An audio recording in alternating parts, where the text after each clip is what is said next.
So how impressed were you by their performance? You're probably asking the wrong guy here, but I was obviously, as anybody should be, extremely impressed with the Patriots overall, but even more impressed with that 39-year-old quarterback. What's his name? That guy Brady? Tom.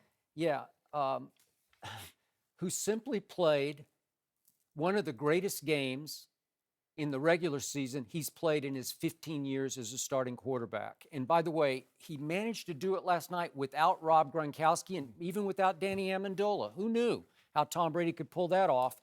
And this is just me saying this. This is my 2 cents from a distance. It was an honor for me to watch that man, Tom Brady, operate against the NFL's #1 overall defense last night in Foxborough.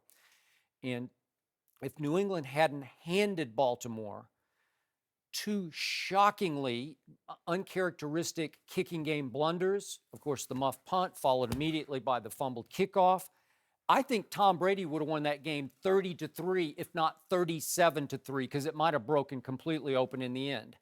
And Julian Edelman had a rare off night last night. He had 3 drops, and he broke off a route for reasons I don't know, in which Brady threw deep into the end zone, which made Brady furious. He took him to task sitting on the bench. I love Tom Brady for doing that because they will listen to him and respond well to that as opposed to some other quarterbacks doing that. But I don't like that. Yeah, I know, I got it. But they talked it out on the sidelines, and they're very close. But Brady threw a fit over that, as he should have. But despite Julian Edelman's off night, Tom Brady threw for 406 yards last night. And on throws of 15-plus yards down the field, Tom Brady went 8 of 10 for 248 yards and 2 touchdowns. That's his second most 15-plus yard completions in the last 10 years. His first most was against the Pittsburgh Steelers, which was in 2013, in which he had 10 longer completions. And Brady's 8 deep completions last night were the most the Ravens have allowed in the last 4 years. Brady also went against blitzes, 7 for 9 for 83 yards and 2 touchdowns, which is just extraordinary against that Baltimore blitz. And so Tom Brady has now regained the NFL lead in my favorite statistic, QBR, over Dak Prescott. He is now 22 touchdowns, Tom Brady is, to only 2 interceptions for the year. He is now taking control of an MVP race he will not win because he had to sit out the first 4 games because he finally gave in and accepted his Deflategate suspension. But for all those out there who think that Gronk made Brady more than vice versa, I give you last night against the best defense in pro football, 406 yards and 3 touchdowns.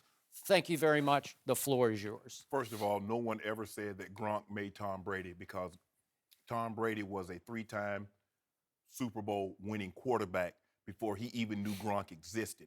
He had already won 2 Super Bowl MVPs before he knew Gronk existed. There are those out there who have written and said that. I don't know who those are, but they're not very intelligent. Skip, I'm not disappointed that the Ravens lost. I'm more disappointed in how they lost because the Patriots turned the ball over 3 times. You mentioned Tom also threw a pick in the end zone. He did, and it was awful. It was shockingly uncharacteristic. Even after turning the ball over 3 times, that offense still put up almost 500 yards of offense.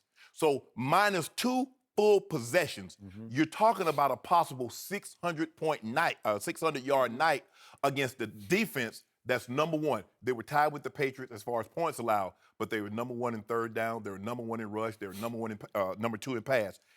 If you do not get pressure on Tom Brady, he'll pick you apart. And because they couldn't get pressure on Brady, Jimmy Smith went down, and their secondary, that's the weak link. They can't cover on the back end. And Suggs is playing with a torn bicep. Elvis Dumerville has only been back a month, so he's trying to get back in football shape.